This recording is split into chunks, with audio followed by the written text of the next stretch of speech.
Master gland बोलने का मतलब बॉडी के अदर ग्लैंड जो रहते हैं इनको कंट्रोल करने का काम करेगा पिट्यूटरी ग्लैंड, ठीक है। और पिट्यूटरी ग्लैंड क्या फंक्शन करने वाला होगा उनसे, देखो पिट्यूटरी ग्लैंड के दो ही काम होते हैं, या तो वो दूसरे ग्लैंड से या दूसरे ऑर्गन से काम करवाएगा या काम को रोकेगा।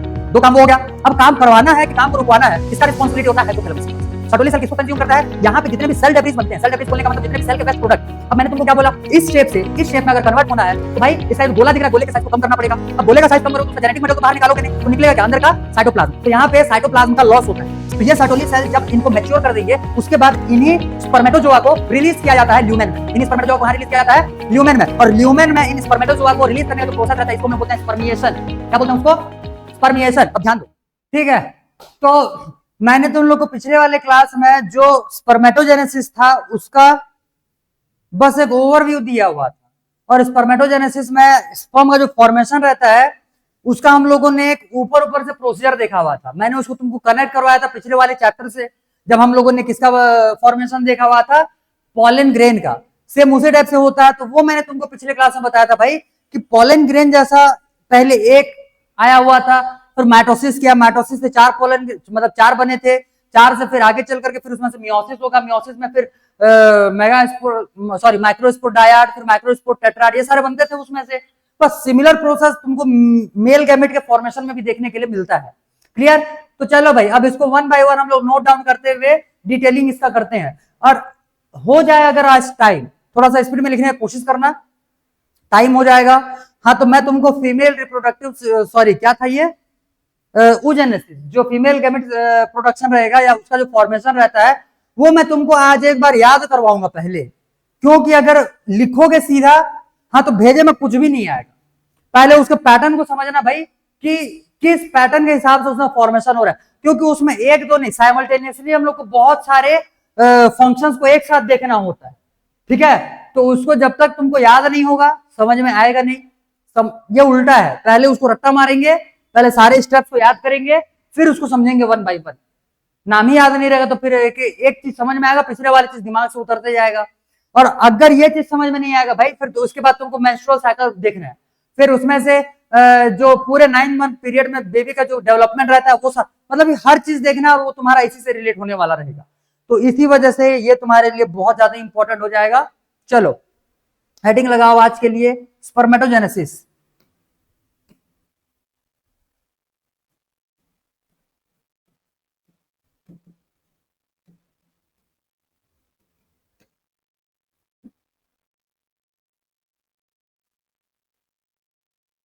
ठीक, तुम लोग को दिख रहा है कि नहीं दिख रहा है? हाँ, स्पर्मेटोजेनेसिस किसको बोलते हैं? The formation of, the process of formation of sperm. एक लाइन में लिखो।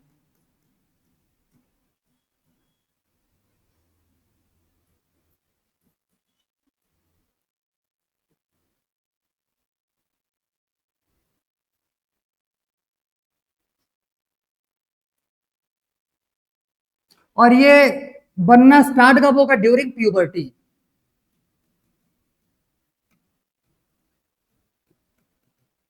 फीमेल के केस में प्रीमेच्योर एग्स जो रहते हैं, फॉलिकल्स इनको बोला जाता है, ये बहुत ही पहले बन चुके होते हैं, ठीक। तो भाई ये कब बनेंगे? During puberty. आ गया इतना समझ में? अब ध्यान दो, मैंने तुमको बोला था कि नेक्स्ट क्लास में तुमको मैं हार्मोनल कंट्रोल बताने वाला हूं। हार्मोन्स पढ़ के आए हो क्या? चल तो बता, तेरे घुटने में कौन कौन से हार्मोन्स है? हाँ, अरे दिमाग वहीं पे है ना, दिमाग तो भाई घुटने में है, तो वहीं के हार्मोन बता, वहीं के ग्लैंड, सॉरी हार्मोन्स नहीं ग्लैंड्स। चल बता, तेरे घुटने में कौन कौन से ग्लैंड्स है? पैर के तल्ले में है क्या? देखो इंसानों की बात करोगे तो ब्रेन में होते हैं ग्लैंड्स। इसमें से मेजर जो दो ग्लैंड्स हम लोग को कवर करना है हो जाएगा भाई, एक तुम्हारा हाइपोथैलेमस ग्लैंड, दूसरा हो जाएगा पिट्यूटरी ग्लैंड। पिट्यूटरी ग्लैंड को मास्टर ग्लैंड बोला जाता है, हाइपोथैलेमस को मास्टर ऑफ मास्टर ग्लैंड बोला जाता है। भाई इन सब चीजों के बारे में तुम्हारे 11th सिलेबस में था, मैं यहाँ पर दोबारा नोट डाउन नहीं कर रहा। समझ में आ गया? अब समझो मास्टर, चल तो बता पिट्यूटरी ग्लैंड को मास्टर ग्लैंड क्यों बोला जाता है? मैं ना पाइप तोड़ दूंगा किसी दिन, झूठ नहीं बोला। बोल तो, किस चीज को? और हाइपोथैलेमस को मास्टर ऑफ मास्टर ग्लैंड क्यों बोलते हैं? सिंपल।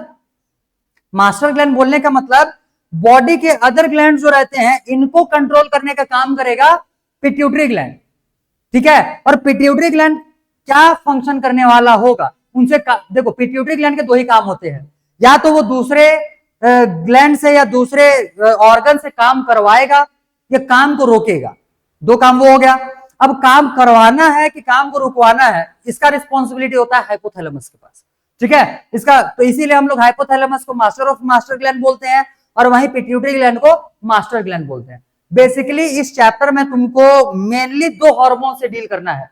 एक हार्मोन होता है तुम्हारा एलएच, एलएच बोलने का मतलब ल्यूटिनाइजिंग हार्मोन, ठीक। और एक हो जाएगा तुम्हारा इसमें से एफएसएच, एफएसएच बोलने का मतलब फॉलिकल स्टिमुलेटिंग हार्मोन, ठीक है, फॉलिकल स्टिमुलेटिंग हार्मोन। अब ध्यान देना, मेल का केस हो फीमेल का केस हो, दोनों में ही दोनों हार्मोन सीक्रेट होते हैं। आ रहा समझ में? अब जैसे फीमेल के लिए हम लोग को देखना है कि भाई उसमें फॉलिकल्स फॉर्म होते हैं, मेल में फॉलिकल्स बनते नहीं, तो एफएसएच का यहाँ पे क्या काम? तो ऐसा कुछ नहीं है, ठीक है। एफएसएच यहाँ पे भी काम आएगा और वैसे ही काम करेगा जैसा फीमेल बॉडी में करने वाला। क्लियर? तो चलो भाई ठीक है, तो पहले हम लोग इसमें से देख लेते हैं कि प्यूबर्टी आने के बाद सबसे पहले हार्मोनल कंट्रोल होता कैसे, तब ना जाकर के फिर गैमेट का फॉर्मेशन होगा, ठीक है। तो लिखो इसी के नीचे में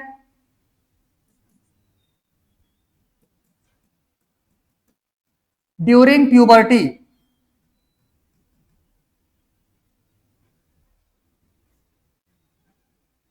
यहां पे क्या लिखेंगे देखो, अच्छा इसको लिख लो, हार्मोनल कंट्रोल ही लिख लो।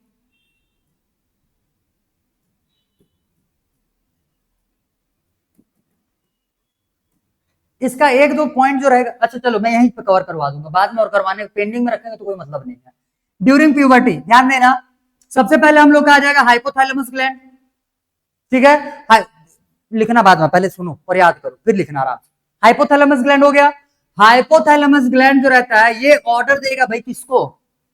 किसको? पिट्यूटरी को। हाइपोथैलेमस ग्लैंड पिट्यूटरी को बोल के थोड़ी ऑर्डर देगा, बोलेगा क्या कि हार्मोन सीक्रेट करवाना है कि नहीं? क्या करेगा? ग्लैंड सिग्नल कैसे? एसएमएस, व्हाट्सएप, हाँ। जो भी हमारे बॉडी में, जो भी हमारे बॉडी में इंटरेक्शन होता है बिटवीन ऑर्गन्स बोलो, बिटवीन ग्लैंड्स बोलो, ये सारा का सारा कंट्रोल होता है हार्मोन से। समझ में आ गया? तो जो भी एंजाइम्स हार्मोन्स वगैरह सीक्रेट होते हैं यही सामने वाले को सिग्नल देने का काम करेंगे। तो जैसे हाइपोथैलेमस को पिट्यूटरी को ऑर्डर देना है, अब यहां पे क्या आया हुआ है? प्यूबर्टी आ चुका है। अब प्यूबर्टी आने के बाद ये एक हार्मोन सीक्रेट करेगा जिसको कि हम लोग बोलते हैं जीएनआरएच। क्या बोलते हैं इसको? जीएनआरएच। क्या हो जाएगा? Gonadotropin releasing hormone.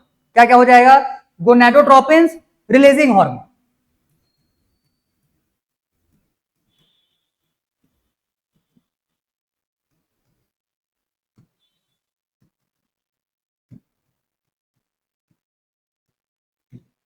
ठीक, जीएनआरएच इसने रिलीज किया हुआ है। अब देखो हर एक टर्म का यहाँ पे स्पेसिफिक मीनिंग है।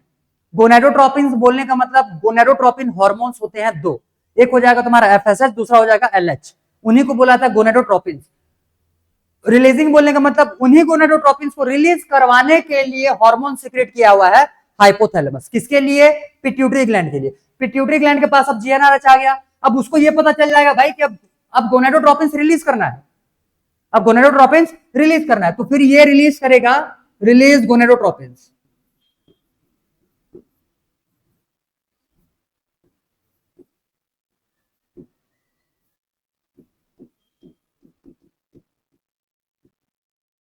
गोनेडोट्रोपिन में कौन कौन से दो हार्मोन्स आ जाएंगे?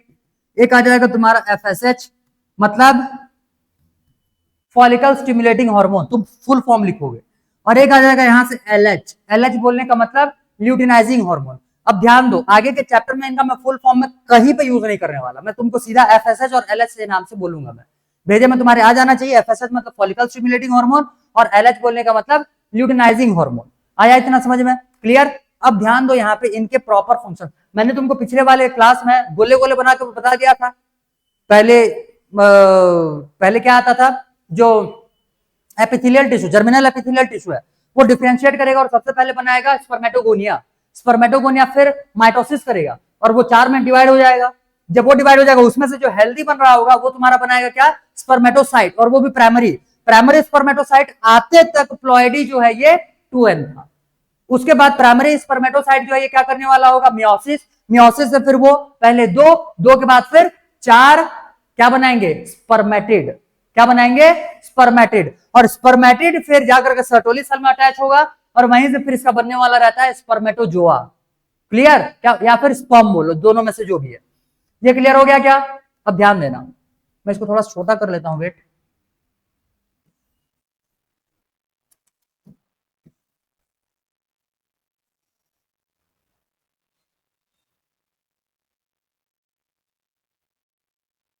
देखो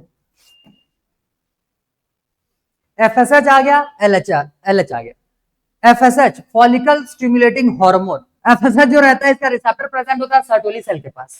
इसका रिसेप्टर किसके पास होता है, सर्टोली सेल के पास। और ल्यूटिनाइजिंग हार्मोन जो है इसका रिसेप्टर प्रेजेंट होता है लेडिक सेल के पास, इंटरस्टिशियल सेल। समझ में आ रहा है? तो इंटरस्टिशियल सेल के पास इसका हार्मोन, सॉरी, इसका रिसेप्टर प्रेजेंट होता है, तो इस हार्मोन को इंटरस्टिशियल स्टिमुलेटिंग हार्मोन भी बोला जाता है। आया अब इतना समझ में? इसको क्या बोलेंगे, इंटरस्टिशियल स्टिमुलेटिंग हार्मोन भी बोला जाता है। आगे देखो एफएसएच, इसका रिसेप्टर प्रेजेंट है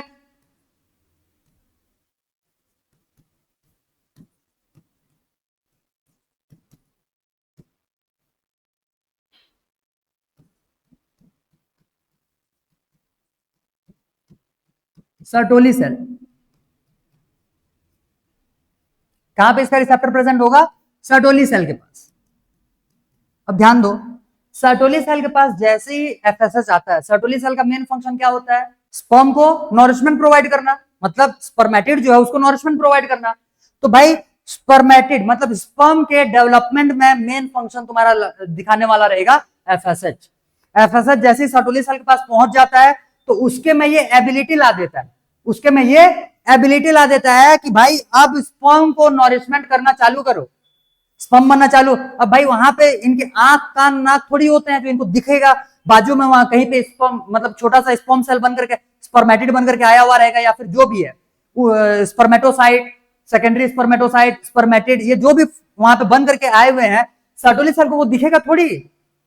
इसको किसी न किसी केमिकल के थ्रू में सिग्नल देना पड़ेगा भाई कि तुम्हारे आसपास में अब बहुत सारे छोटे छोटे सेल्स बन चुके हैं, अब उनको तुमको मैच्योर करने का है। तो इसी वजह से कौन सा हार्मोन वहां पे काम आने वाला रहेगा, फॉलिकल स्टिमुलेटिंग हार्मोन एफएसएच। आया इतना, इतना याद हो गया, इतना याद हो गया। अब देखो जो सर्टोली सेल रहता है बेसिकली ये क्या क्या सीक्रेट करता है, ये ध्यान देना थोड़ा सा। हम लोगों ने देखा हुआ था भाई पहले में, ये तो पहले एक तो नॉरिशमेंट प्रोवाइड करेगा किसको, स्पर्म को। दूसरा समझो, ये एक को बोलते हैं हम लोग एएमएफ, एक को बोलते हैं हम लोग एसएमएफ। ठीक, एएमएफ का मतलब होता है एंटी मुलेरियन फैक्टर, ये तुम्हारे एनसीईआरटी के बुक में नहीं दिया हुआ है। और एसएमएफ का वो एब्रिविएशन, उसका फुल फॉर्म मेरे को भी नहीं मिला, एसएमएफ का एसएमएफ भी बस याद रखो, दोनों का फंक्शन तुम्हारे लिए इंपॉर्टेंट है। एसएमएफ जो रहता है ये अभी नाम लिखे हुए रहो यहाँ पे, क्योंकि इसके बारे में हम लोग आगे डील करने वाले हैं। एसएमएफ जो है ये तुम्हारा क्या काम करता है बोलने से, हेल्प्स इन स्पर्मियोजेनेसिस।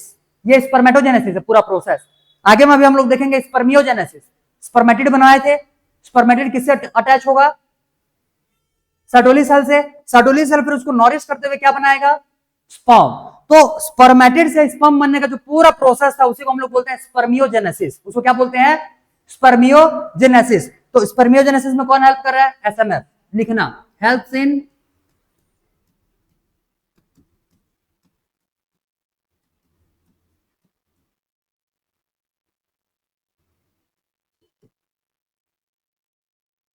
ठीक। एक चीज और, हाँ, एबीपी, तीसरा चीज सीक्रेट क्या हुआ है, एबीपी। अब मैं फुल फॉर्म में तुमको प्लेस नहीं है यहाँ पे, मैं बोलते चलूंगा, लिखते चलना अपने कॉपी में, पहले सुन लो समझ लो, फिर लिखने के टाइम पे सब एक का, हर एक का फुल फॉर्म फिर बता दूंगा, सबको लिखते चलना। एएमएफ जो है इसको, एसएमएफ का फुल फॉर्म नहीं, एसएमएफ का एसएमएफ याद रखो। एसएमएफ के लिए क्या है, हेल्प्स इन स्पर्मियोजेनेसिस। स्पर्मियो लिखे है ना, हाँ, स्पर्मियोजेनेसिस। क्लियर। एएमएफ जो है इसको बोलते हैं एंटी मुलेरियन फैक्टर। इसको क्या बोलते हैं, anti Mullerian factor, MULLERIAN, anti Mullerian factor Sertoli cell किसमें मिल रहा है? मेल में। तो मेल बॉडी में ये करता क्या है, दो टाइम पे ये एक्टिवेट होता है एएमएफ, ये दिमाग में बिठाना। एएमएफ जो रहता है ये दो टाइम पे एक्टिवेट होगा। एक तो फीटल स्टेज में, जब बेबी जो रहेगा वो मदर के वूम में रहने वाला होगा। दूसरा जब उसका प्यूबर्टी आएगा, क्योंकि यही दो ऐसा टाइम होता है जिसमें कि किसी भी एक मेल का बोलो या फिर पर्सन का बोलो, उसका जो है वो जेंडर चेंज हो सकता है, वो जेंडर चेंज हो सकता है। अब जैसे समझो, अब बॉडी के बहुत सारे ऑर्गन्स होते हैं जो कि मेल और फीमेल में डिफरेंट होने वाले रहेंगे। क्लियर? मेल और फीमेल में डिफरेंट होने वाले रहेंगे। तो एएमएफ जो रहता है ये किसी भी बेबी बॉय में फीमेल ऑर्गन्स को डेवलप होने नहीं देता। समझ में आ रहा बात? पहला काम इसका क्या हो जाएगा, फीमेल ऑर्गन्स को डेवलप होने नहीं देता। दूसरा, अब समझो, जैसे जब हम लोग का प्यूबर्टी आ जाता है तो प्यूबर्टी आने के बाद फिर मेल्स में सेकेंडरी सेक्सुअल कैरेक्टर्स डेवलप करना चालू करते हैं। समझ में आ रहा है? तो सेकेंडरी सेक्सुअल कैरेक्टर्स में जैसे बियर्ड आएंगे, मस्टैक्स आएंगे, स्किन जो रहता है ये थिकन होना चालू हो जाता है, मतलब मोटा होना चालू हो जाता है as compare to females. Clear है? तो मान लो किसी का प्यूबर्टी आ गया और बियर्ड आना चालू नहीं हुआ, मस्टैक आने स्टार्ट नहीं हो गए, फिर उसमें जो कैरेक्टर जो है वो एक फीमेल के जैसा डेवलप होना चालू हो गया। समझ में आ रहा है बात? तो ये दो टाइम पे ये खतरा आता है, किसी का भी मेल का फीमेल के जैसा कैरेक्टर में कन्वर्ट हो जाना, किसी मेल कैरेक्टर का फीमेल कैरेक्टर में कन्वर्ट हो जाना। एक तो पहला हो जाएगा फिटल स्टेज में, तब के केस में एएमएफ सीक्रेट होता है जो कि फीमेल ऑर्गन को डेवलप करने नहीं देगा। और दूसरा कब? प्यूबर्टी के टाइम। ठीक है, दूसरा कब आ जाएगा ये? प्यूबर्टी के टाइम पे। तो दो टाइम पे कौन सा हार्मोन रिलीज हुआ है यहां से? एएमएफ। कौन रिलीज किया हुआ है? Sertoli cell. सर्टोली सेल के तीन यहां पे याद हुए, सॉरी दो याद हुए, एक एसएमएफ और दूसरा हो जाएगा एएमएफ। तीसरा देखो एबीपी। एबीपी मतलब होता है एंड्रोजन बाइंडिंग प्रोटीन। क्या होता है ये? Androgen binding protein. एंड्रोजन को फॉर्म करवाएगा ये, एंड्रोजन को फॉर्म करवाएगा ये। एंड्रोजन फॉर्म होने के बाद उसको बाइंड करना रहता है, ताकि एंड्रोजन जो रहता है, एंड्रोजन क्या है? टेस्टोस्टेरॉन। टेस्टोस्टेरॉन का मेन फंक्शन होता है मेल गैमिट के प्रोडक्शन में हेल्प करना। अरे मेल गैमिट को बनाना बोलने का मतलब स्पर्म के फॉर्मेशन में हेल्प करना। तो एंड्रोजन जो रहता है इसको ये बाइंड कर देता है ताकि ये प्रॉपरली फंक्शन कर पाए। समझ में आ गया? बस इतना ही याद रखो। एबीपी क्या हो जाएगा? Androgen binding protein. SMF spermiogenesis में हेल्प करेगा। एएमएफ एंटी मुलेरियन फैक्टर, जो कि किसी भी मेल में फीमेल ऑर्गन को डेवलप होने नहीं देता है। याद हुआ? याद हो गया? इसके अलावा सर्टोली सेल जो रहता है ये एक और चीज सीक्रेट करेगा जिसको हम लोग बोलते हैं इनहिबिन। हालांकि इनहिबिन भी होता है, लेकिन भाई उतना डिटेल में करोगे क्या, सिर्फ इतना याद रखो। और कौन सा एक हार्मोन सीक्रेट करता है ये? इनहिबिन। याद हुआ इतना? याद हुआ इतना? आगे देखो, ल्यूटिनाइजिंग हार्मोन। ल्यूटिनाइजिंग हार्मोन जो है ये, इसका रिसेप्टर प्रेजेंट होगा लेडिक सेल में।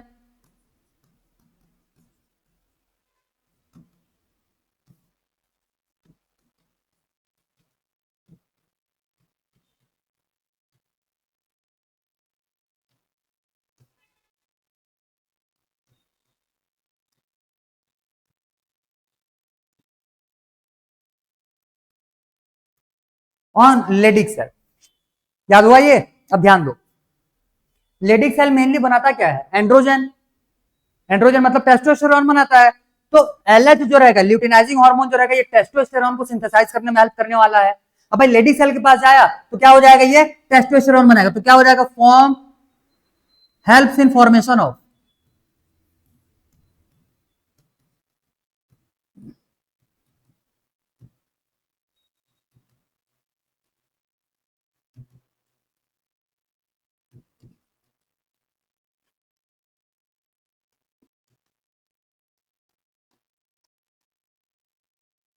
एंड्रोजन। आया इतना समझ में? ये एंड्रोजन फॉर्म करते जा रहा है और एबीपी जो रहेगा उसी एंड्रोजन को क्या करते जाएगा? ये बाइंड करते जाएगा। समझ में आ गया ये? तो एंड्रोजन बाइंडिंग प्रोटीन हो गया भाई, और वो हो जाएगा एक एंड्रोजन। अब एक चीज और, थोड़ा सा और समझ लो, फिर एक एक करके नोट डाउन करना इसको।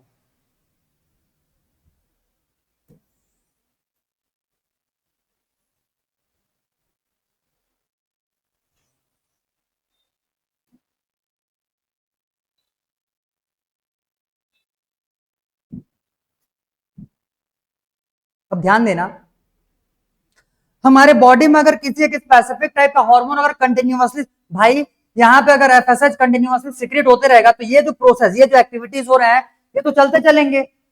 और कोई सा भी अगर यही एक्टिविटी कंटिन्यूअसली चलते चलेंगे तो भाई ये तो बॉडी के लिए फिर हार्मफुल हो जाएगा। सभी एक्टिविटीज का होने का एक टाइम होता है। क्लियर? क्लियर? जैसे हमारे बॉडी में मान लो ग्रोथ हार्मोन रिलीज हो रहा है, तो ग्रोथ हार्मोन रिलीज होते जा रहा है, होते जा रहा है, आदमी ताल का पेड़ बन चुका है अब। समझ में आ रहा है बात? तो ग्रोथ हार्मोन का भी एक सर्टेन टाइम लिमिट तक का ही रिलीज होना ठीक रहता है। जनरली ये जो रहता है बॉडी का जो हाइट वगैरह जो रहता है, नॉर्मल केस में अगर देखोगे 23-24 ईयर्स के बीच में नेचुरली हाइट ग्रोथ जो है ये रुक जाता है। समझ में आ रहा है बात? उसके बाद भी अगर किसी का हाइट बढ़ता जा रहा है भाई, तो उसके बॉडी में ग्रोथ हार्मोन कंटिन्यूअसली सीक्रेट होते जाएगा, तो वो तो फिर खतरा हो गया उसके लिए। आया इतना समझ में? ध्यान देना। तो कोई सा भी हार्मोन, अब भाई एफएसएच आ रहा है सर्टोली सेल के पास, ये स्पर्म बनाते जा रहा है, स्पर्म बनाते जा रहा है। अब इसका स्पर्म जो है ये अच्छा खासा बन चुका है भाई, तो स्पर्म बनाने के बाद उसको चिल्ला के थोड़ी बोलेगा कि अब तुम क्या बोलना चाहिए, एफएसएच रिलीज करना बंद कर दो, बोलेगा क्या ऐसा? नहीं ना। तो भाई ये जो रहता है ये डायरेक्ट चिल्ला के बोल नहीं पाएगा, तो ये भी क्या करने वाला होगा, ऊपर के हाइपोथैलेमस हो या पिट्यूटरी हो, दोनों में से किसी को भी ये सिग्नल भेजेगा।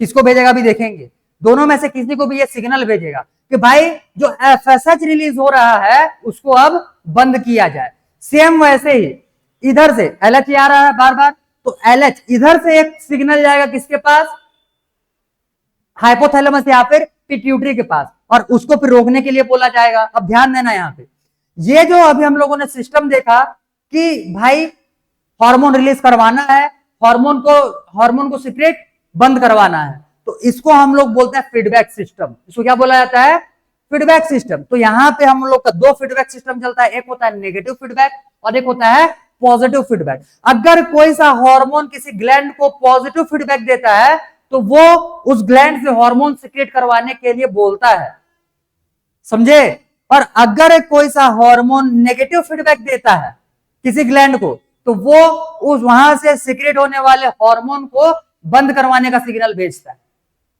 याद हुआ? ध्यान देना, इनहिबिन मतलब इनहिबिट करने वाला टाइप का दिख रहा है यहां पे, तो ये क्या प्रोवाइड करे, या ये क्या प्रोड्यूस करेगा, नेगेटिव सिग्नल। ये क्या देगा, नेगेटिव सिग्नल। तो भाई इनहिबिन जो रहता है ये नेगेटिव फीडबैक प्रोवाइड करता है हाइपोथैलेमस।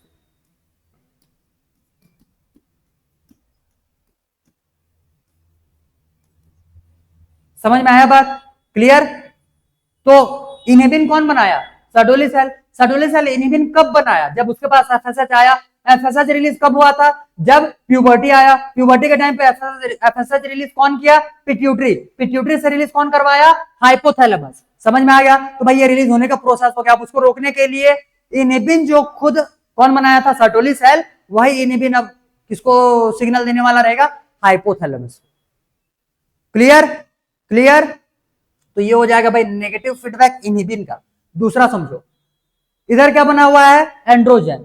एंड्रोजन जो है ये भी नेगेटिव फीडबैक देता है दोनों को, एक तो हाइपोथैलेमस को भी देगा और दूसरा पिट्यूटरी को भी देगा। दोनों में से किसी को भी दे सकता है, एक साथ नहीं। या तो हाइपोथैलेमस को सिग्नल दे दिया या तो पिट्यूटरी को दे दिया। पिट्यूटरी को देगा तो भाई डायरेक्ट यही तो हार्मोन सीक्रेट कर रहा है, तो ये हार्मोन का सीक्रेशन बंद कर देगा सीधा सीधा। और अगर ये सिग्नल हाइपोथैलेमस को देता है तो हाइपोथैलेमस ऑर्डर देगा किसको, पिट्यूटरी को, कि भाई अब जो एलएच है उसका सिक्रेशन बंद करो। हार्मोनल सिस्टम समझ में आया?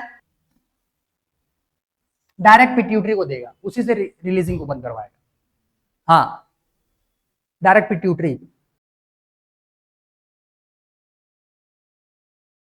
ठीक है, तो इतना तो समझ में आ गया होगा भाई, इतना याद हो जाना चाहिए जल्दी। इतने में से कुछ भी दिमाग से उतरना नहीं चाहिए, क्योंकि अब आने वाले में टॉपिक में हर एक जगह पे कहां पे किसका यूज हो जाएगा तुमको भी नहीं पता। आ रहा समझ में? तो हर एक पॉइंट जो है वो तुम्हारे भेजे में रहना इंपॉर्टेंट है। आगे देखो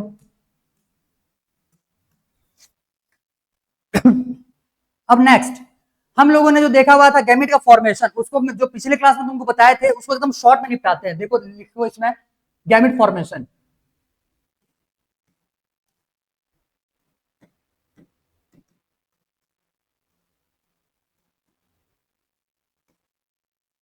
गैमेट फॉर्मेशन। ठीक, ध्यान देना, याद है क्या ये प्रोसेस? याद है? चलो इसको दो तरीके से देखते हैं, एक ही साथ लिखेंगे। सबसे पहले में जैसे देख लो, एक डायग्राम भी ड्रॉ करते हुए चलो बाजू में, जो एनसीईआरटी में तुम्हारा गिवन भी होगा।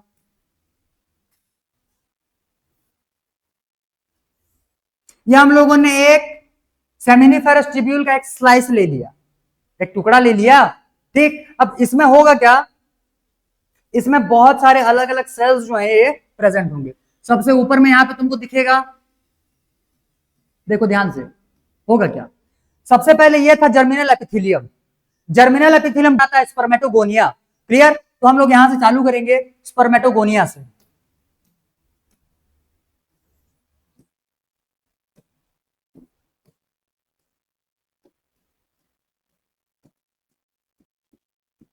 स्पर्मेटोगोनिया, स्पर्मेटोगोनिया जो है ये माइटोसिस करने वाला होगा, माइटोटिक डिवीजन करेगा।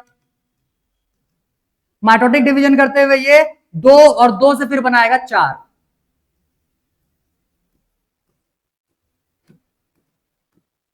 ठीक, प्लॉइड भी चिपकाते चलो, 2n 2n, क्या बना लिया ये, स्पर्मेटोगोनिया और डिवाइड कर गया। ठीक है, मतलब माइटोसिस से और डिवाइड किया हुआ है। जनरली इसको देखोगे तो ये उसको प्राइमरी स्पर्मेटोगोनिया, इसको सेकेंडरी स्पर्मेटोगोनिया बोल दिया जाता है कभी कभी। क्लियर? अब ध्यान देना, ये डिवाइड होने के बाद अब इन चारों में से चारों के चारों ही फंक्शनल है, जैसे कि हम लोगों ने पोलन ग्रेन के केस में देखा हुआ था, पोलन ग्रेन के देखे थे ना वहां पे, तो चारों ही फंक्शनल। जो यहाँ पे मैच्योर हो जाएगा, जो मैच्योर हो जाएगा इसको हम लोग बोलेंगे भाई स्पर्मेटोसाइट। ये हो गया स्पर्मेटोसाइट जो रहता है, इसको हम लोग बोलेंगे प्राइमरी स्पर्मेटोसाइट 1 डिग्री। क्लियर? अब प्राइमरी स्पर्मेटोसाइट इसका जो प्लॉइडिया ये भी हो जाएगा 2n। उसके बाद फिर ये करेगा मियोसिस।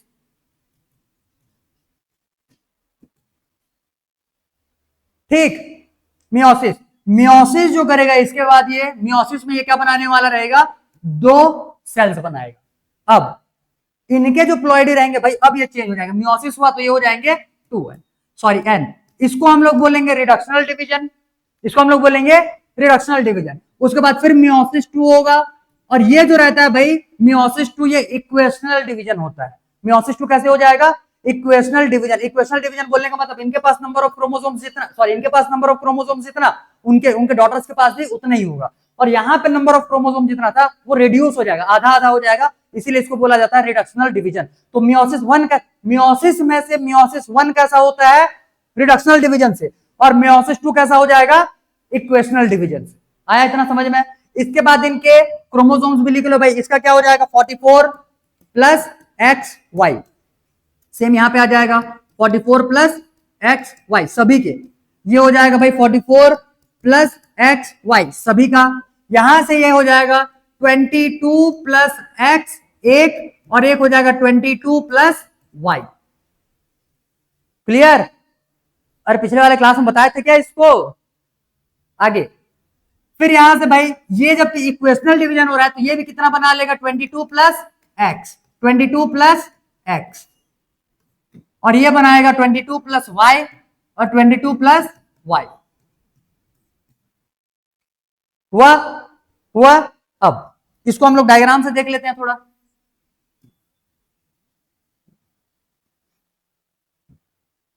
ये मान लो प्राइमरी स्पर्मेटोगोनिया हो गया, ये माइटोसिस किया, माइटोसिस करने के बाद ये और सेल्स बना लिया, जिसको कि हम लोग फिर से स्पर्मेटोगोनिया ही बोल रहे हैं। ठीक है, या फिर स्पर्मेटोसाइट मदर सेल ले लो, उसी का मदर सेल हो जाएगा, या फिर स्पर्म मदर सेल ले लो इसको, तो स्पर्म मदर सेल बनने के बाद नेक्स्ट ये स्पर्मेटोगोनिया बनाया, इसके बाद फिर ये बनाएगा भाई स्पर्मेटोसाइट।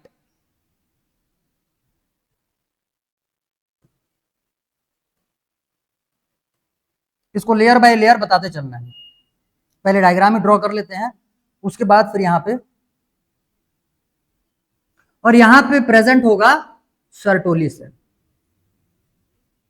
ये हो गया। अब ध्यान दो, अच्छा एक चीज और बना लेना, इसके बाद का हम लोगों ने कल नहीं देखा हुआ था। यहां से क्या आएगा भाई, स्पर्मेटोजोआ, इससे बनेगा एक स्पर्मेटोजोआ, इससे बनेगा एक स्पर्मेटोजोआ, इससे बनेगा एक, और इससे बनेगा एक स्पर्मेटोजोआ। हो गया? हो गया? तो 4 स्पर्मेटोजोआ वहां से बन गए।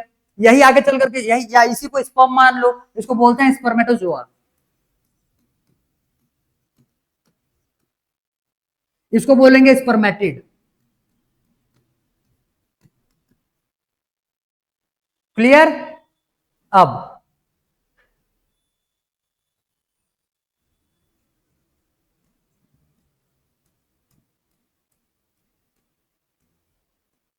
ये हो गया। अब ध्यान देना, ये जो स्पर्मेटिड है यही आकर के तुम्हारा अटैच होने वाला रहेगा किससे? सर्टोली सेल से।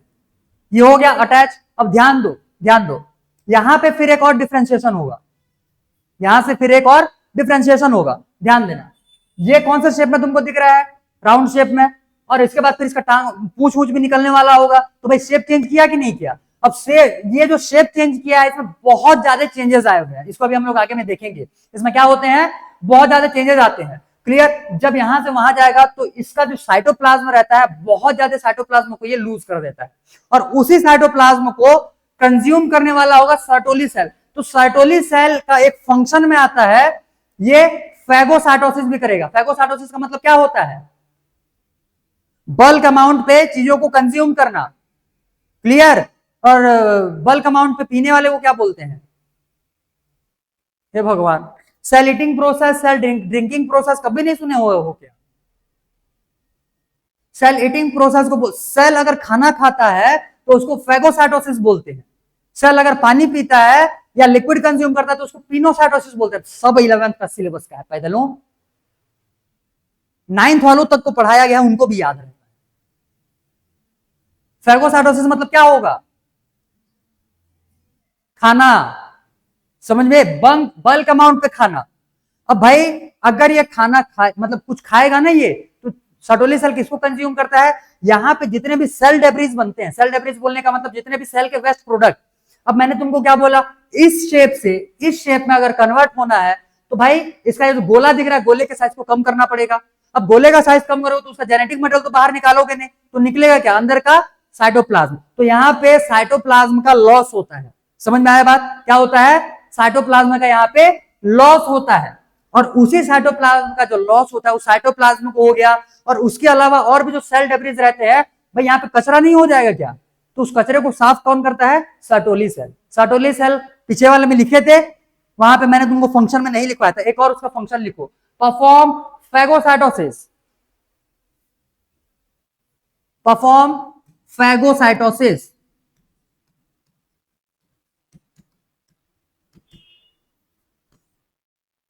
फैगोसाइटोसिस। और फैगोसाइटोसिस इसको ये किसको बोलते हैं? इसमें लिखो, बकायदा लिखो, सेल ईटिंग प्रोसेस।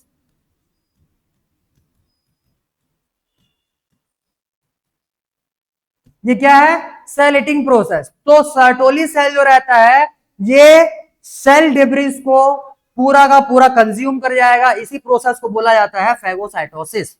याद हुआ? याद हुआ? याद रखना, ये बहुत इंपॉर्टेंट है। स्पर्मेटिड से स्पर्मेटोजोआ जब कन्वर्ट होता है तो ये छोटा मोटा नहीं, बहुत लेंथी प्रोसेस होता है, और बहुत सारे, खास करके साइटोप्लाज्म जो रहता है वो स्पर्मेटिड का लॉस होगा। स्पर्मेटिड का साइटोप्लाज्म लॉस होगा। आ गया इतना समझ में? क्लियर? अब ध्यान दो, अब ये चिपक गए हैं भाई सर्टोली सेल के पास। अब सर्टोली सेल से चिपकने के बाद अब इनके एक एक करके पूंछ निकलना चालू हो जाएंगे, और ये स्पर्म से क्या बना लेगा? सॉरी, स्पर्मेटिड से क्या बना लेगा? स्पर्मेटोजोआ। क्लियर? जब ये मैच्योर हो जाएंगे तो ये तो उसका ल्यूमेन, अब भाई ये तो पूरा से गोल घुमा रहेगा, जैसे करके गोल घुमा हुआ रहेगा, तो बीच वाला खाली पोर्शन आया कि नहीं आया? इसको क्या बोलते थे? ल्यूमेन। ठीक, तो ये सर्टोली सेल जब इनको मैच्योर कर देंगे उसके बाद इन्हीं स्पर्मेटोजोआ को रिलीज किया जाता है ल्यूमेन में। इन्हीं स्पर्मेटोजोआ को कहां रिलीज किया जाता है? ल्यूमेन में। और ल्यूमेन में इन स्पर्मेटोजोआ को रिलीज करने का जो प्रोसेस रहता है इसको हम लोग बोलते हैं स्पर्मिएशन। क्या बोलते हैं उसको? स्पर्मिएशन। अब ध्यान दो, यहां से यहां तक के बनने का प्रोसेस स्पर्मियोजेनेसिस। ये प्रोसेस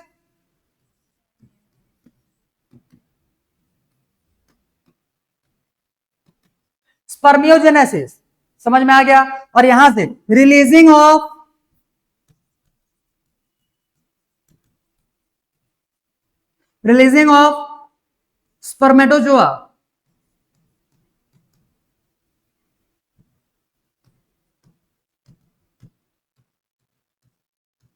फ्रॉम सर्टोली सेल।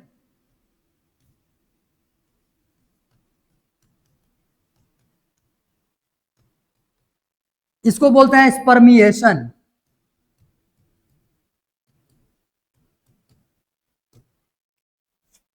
इन दोनों में कंफ्यूजन होता है, इसको अच्छे से याद करो। स्पर्मियोजेनेसिस, देखो इसमें वर्ड आया हुआ है क्या, जेनेसिस, समझ में? जेनेसिस मतलब किसी चीज को सिंथेसाइज करना होगा, तो भाई इसी से याद रखना कि ये स्पर्मेटिड से स्पर्मेटोजोआ को सिंथेसाइज करने के प्रोसेस को बोल रहा है। समझ में आया? और स्पर्मिएशन मतलब होता है किसी एक एक्टिविटी को, मतलब कि ऐसे याद रखो, एक याद रहेगा दूसरा याद हो जाएगा। स्पर्मिएशन हो गया, ये स्पर्मिएशन क्या हो जाएगा, releasing of spermatozoa from Sertoli cell. चलो इतने को लिखो भाई, इतने में से हो गया तुम्हारा स्पर्मेटोजेनेसिस का प्रोसेस कंप्लीट हो गया। चलो भाई, तो ये हो गया तुम्हारा स्पर्मेटोजेनेसिस का पूरा प्रोसेस कंप्लीट। नेक्स्ट हेडिंग लगाओ, नेक्स्ट हेडिंग लगाओ भाई इसमें, स्ट्रक्चर ऑफ स्पर्म।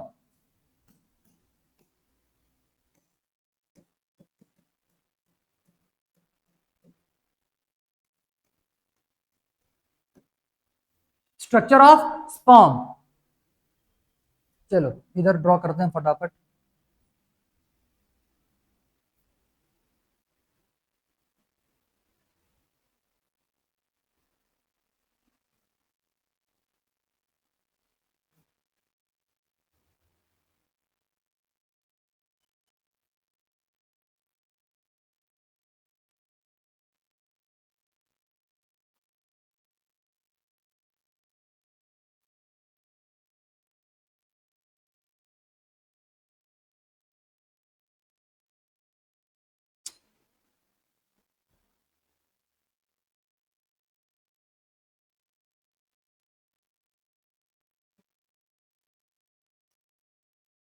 दिख रहा है क्या ठीक ठाक? हाँ चल जाएगा काम। चलो भाई, स्पर्म के टोटल 4 पार्ट्स, स्पर्म के टोटल 4 पार्ट्स। अरे अभी नहीं दिखेगा बढ़िया, अभी जब ड्रॉ होगा तो बढ़िया दिखेगा ऐसे ही। यहां पे आ जाएगा भाई इसका न्यूक्लियस। अब देख लो, न्यूक्लियस ऊपर का मोस्टली रीजन को कवर किया हुआ है। क्या है, ये ज्यादा मोटा हो गया बेट, वो मोस्टली रीजन को कवर किया हुआ, मोस्टली पार्ट को अगर कवर किया हुआ है भाई, तो इसका बोलने का मतलब क्या होगा कि सेल में साइटोप्लाज्म जो रहेगा वो कम होगा। क्लियर? अब भाई ज्यादा रीजन में कौन है, न्यूक्लियस है।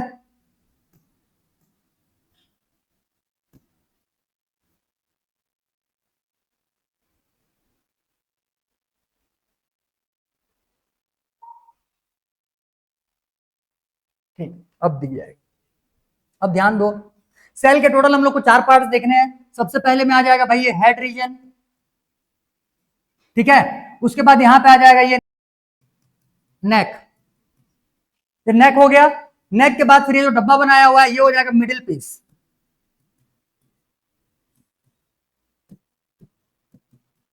क्लियर? और इसको हम लोग बोलेंगे भाई टेल।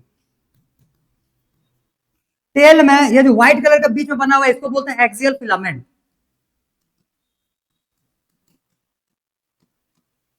इसको क्या बोलते हैं, एक्सियल फिलामेंट। अब आगे देखो, यहां ऊपर में एक कैप लाइक स्ट्रक्चर दिखेगा,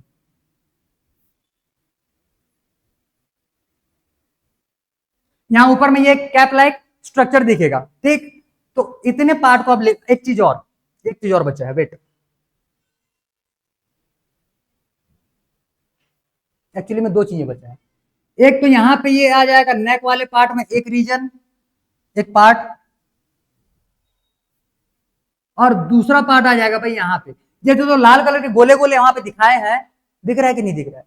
हाँ दिख रहा है। ये जो लाल कलर के 2 यहाँ पे गोले गोले बनाए हुए छोटे छोटे, ठीक है, इनका भी स्पेसिफिक फंक्शन होता है। तो पहले ऊपर से ही चालू करो, एक बार लेबलिंग करो फटाफट। ऊपर में क्या मिलेगा, एक्रोसोम,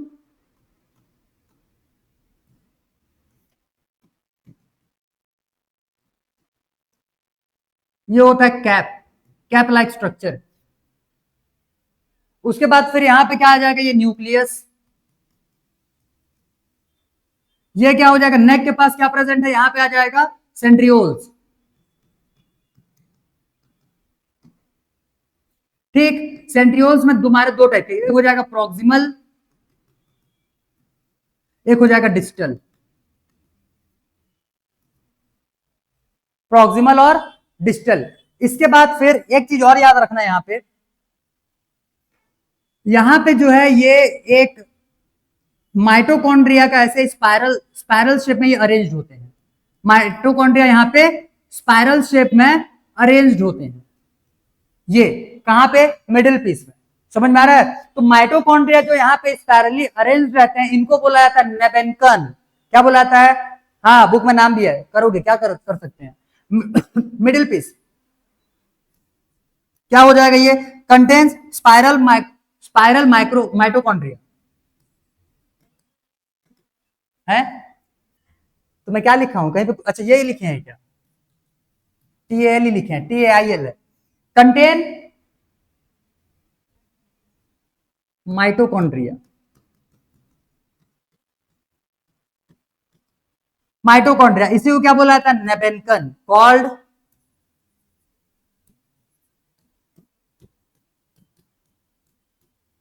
नेबेनकन।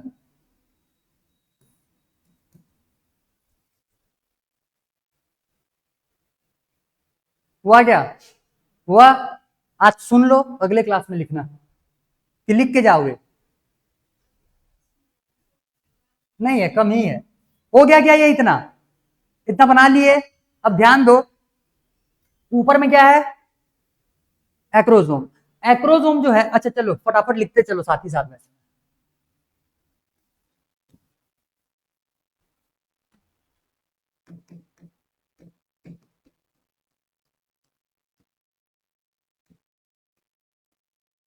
कैप लाइक स्ट्रक्चर लिखना है इस पे, मेड अप ऑफ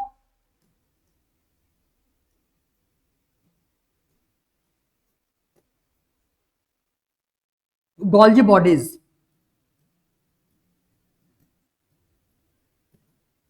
जितने गोल्जी बॉडीज होते हैं सब कलेक्ट हो जाते हैं, और कलेक्ट होने के बाद उनके कॉम्बिनेशन से फॉर्म होता है भाई एक्रोसोम लेयर का। क्लियर? और यहाँ पे एक्चुअली में एक एंजाइम भी होता है, ये एक्रोसोम लेयर में यहाँ पे एक एंजाइम भी होता है।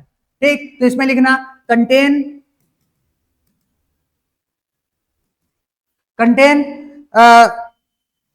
Egg penetrating enzyme. अभी लिखे रहो, बाकी उसको मैं तुमको आगे में बताऊंगा, क्योंकि भाई उसके बहुत सारे नाम होते हैं। यहीं पे चिपका दूंगा तो भेजा चकरा जाएगा। तो इसमें लिखो एग पेनिट्रेटिंग एंजाइम, अभी सिर्फ समझने के लिए।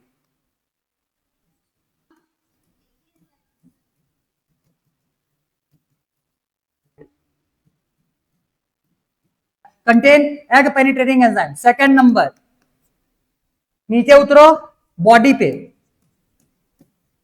एक्रोसोम हो गया। फिर बॉडी पे जब उतरोगे तो यहां पे क्या आ जाएगा? Contain nucleus. क्लियर? और एक चीज और, हैविंग लेस साइटोप्लाज्म।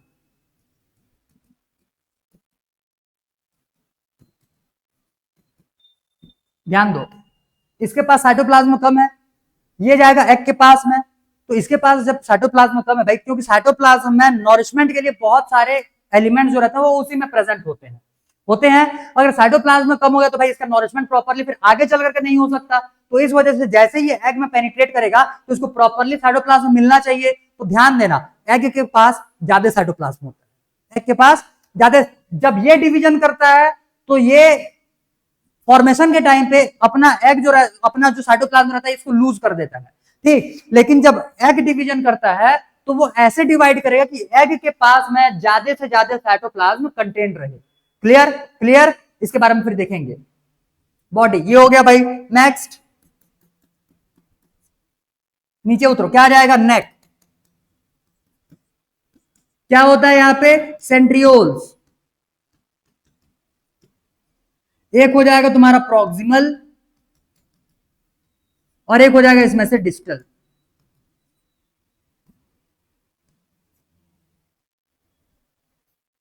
ठीक, एक हो जाएगा इसमें से प्रॉक्सिमल और एक हो जाएगा यहां से डिस्टल। नेक्स्ट, नेक के बाद क्या आएगा यहां, हाँ याद रखना जो डिस्टल होता है, नीचे में डिस्टल, यहीं से एक्सियल फिलामेंट ऑफ टेल का फॉर्मेशन होता है। यहीं से किसका फॉर्मेशन होगा, एक्सियल फिलामेंट ऑफ टेल।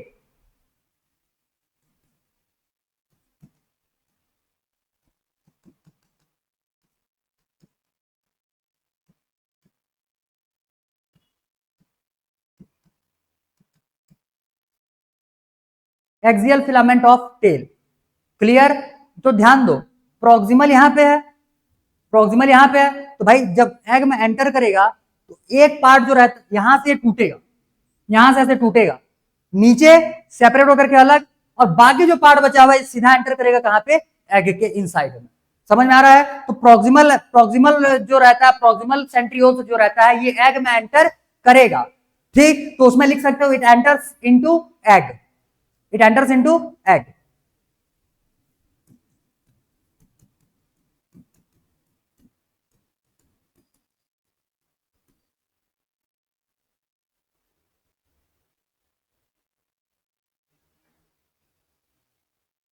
एक part, next middle piece,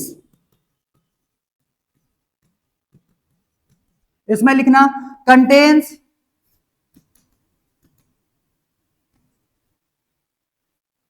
spirally arranged mitochondria,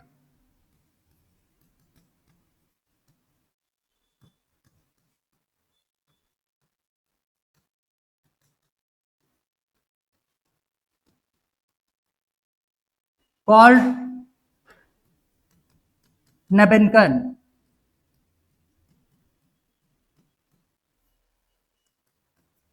fifth, ये आ गया इतना समझ में, ठीक है। फिफ्थ, टेल,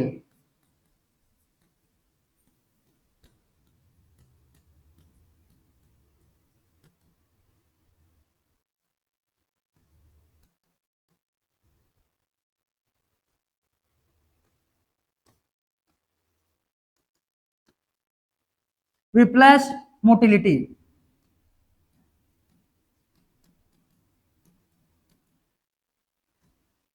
ठीक।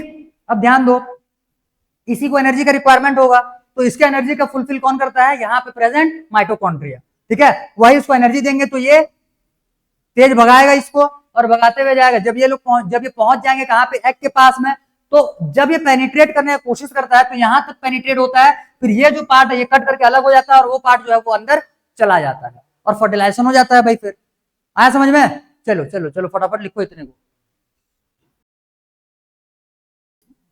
TIL होता है, हो गया इतना। बस ये चीजें याद रखना भाई, ये इसीलिए याद रखना क्योंकि जब फर्टिलाइजेशन पढ़ेंगे तो भाई इसी स्पर्म को उसके पास लेकर के जाएंगे, तो तुमको पता रहना चाहिए कौन सा पार्ट एग के इनसाइड जाने वाला रहेगा, कौन सा उससे बाहर निकलने वाला, मतलब कौन सा बाहर में रहने वाला होगा। ध्यान देना यहाँ पे सेंट्रियोल्स का इंपॉर्टेंट यहीं से डिवाइड होता है, यही याद रखोगे, क्लियर। प्रोक्सिमल एंटर करेगा और डिस्टल सेंट्रियोल बाहर निकल जाएगा, ठीक है। तो ये हो जाएगा भाई स्पर्म का स्ट्रक्चर। अब जितना भी बना है ऐसे ही बनाना, कुछ नहीं कर सकते। चलो, तो स्पर्म का स्ट्रक्चर और उसके सारे पार्ट्स होने के बाद अब हम लोग को चालू करना है फीमेल गैमेटोजेनेसिस। तुम्हारे किसी के चेहरे से लग नहीं रहा है कि एक आध 5-10 मिनट और झेल लोगे, तो मैं जितना भी चिल्लाऊंगा सब हवा बन के ऊपर हो जाने वाला होगा, मेरा सिर्फ एनर्जी का लॉस होगा, इससे बढ़िया छूटो। ठीक है, आज के लिए इतना ही।